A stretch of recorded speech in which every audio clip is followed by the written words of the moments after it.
When it comes to estate planning, you may be thinking, well, I really don't have anything to do an estate plan for.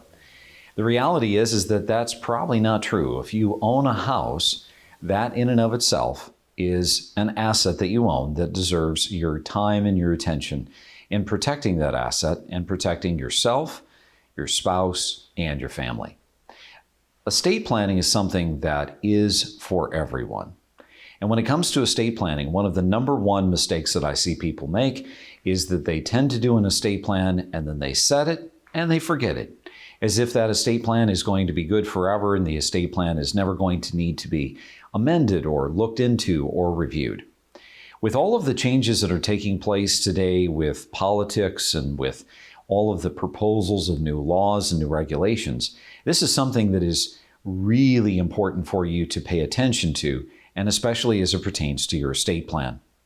Let's deal with 4 things that are being proposed right now. Some of these things may apply to you, some of them may not. But the reality is, some of these things are going to apply to each of us as a whole group of citizens within the United States. The first is going to be the estate tax. Right now, we have a wonderful exemption that allows us to be able to transfer all of our property to our family.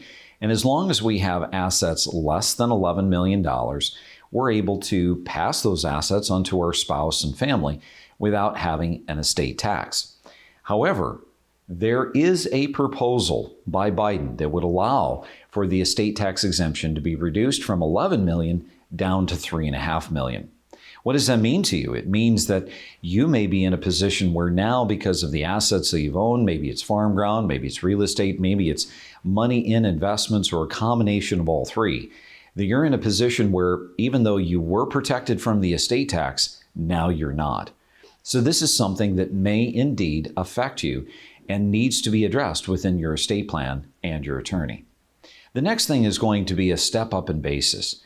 Now, basis is something that we all have in our lives with regards to hard, tangible assets, as well as those things that are book entry, kind of like stocks. So let's say that dear old dad buys farm ground at $2,000 an acre. That is his cost basis in that farm ground. And when he dies, the way that the rules stand currently, there's going to be a step up in basis. That means that if his ground has appreciated to $10,000 an acre and he dies, his kids will be able to receive that ground at $10,000 an acre. There is, however, proposals, though, that would eliminate that step up in cost basis. That means that the children would receive the ground at $10,000 an acre, but they would receive the same basis the dad had at $2,000. So is this going to affect your children based upon the assets that you have? And the answer is maybe. It's something that you need to look into. Now, what about this basis? And is there anything else that's tied to it? And the answer to that is yes.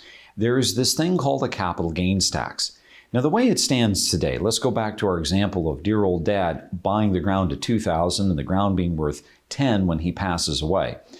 If there is a step up in basis when the kids inherit that ground and then sell it for $10,000, there would be no capital gains. However, there is talk that capital gains are going to be changing. And for some of the wealthy, those taxes may go as high as 40% for the capital gains tax. So this is something that we not only want to be looking at our estate plan, but we also want to be paying attention to those stocks that we own, those positions that we own within our own brokerage account, and discussing it with an advisor who is competent to discuss those things, as well as your CPA. These are things that are all going to be changing in some capacity, some way, not just stuck forever in the same way that they are today. And as a result, this is the reason why I give you the encouragement. Do not set it and forget it.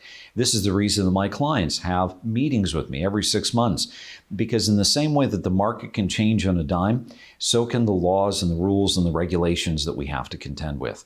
So, whether we're talking about the estate tax exemption, we're talking about step up in cost basis, we're talking about capital gains, all 3 of those are important.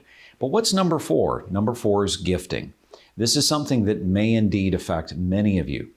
You see, for today, we have the ability of being able to give $15,000 to each one of our children, each one of our grandchildren, our daughters-in-laws, our sons-in-laws, and we can give that $15,000 every single year.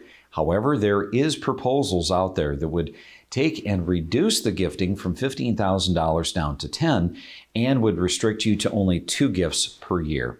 So now, when you had 6 grandkids and you wanted to give them each money, well, now you're going to potentially have to rethink that.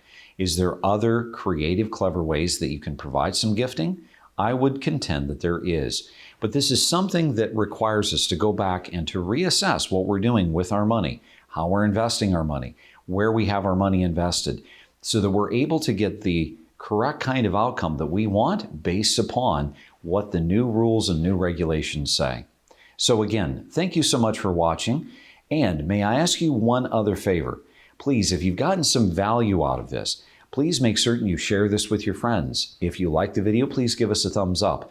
If you like knowing when these videos come out, I would encourage you to hit that subscribe button and that little bell, and you'll be notified when the videos come out next time. And remember this, it is up to you to make today a great day. Thanks so much for watching. I'm Matthew Johnson.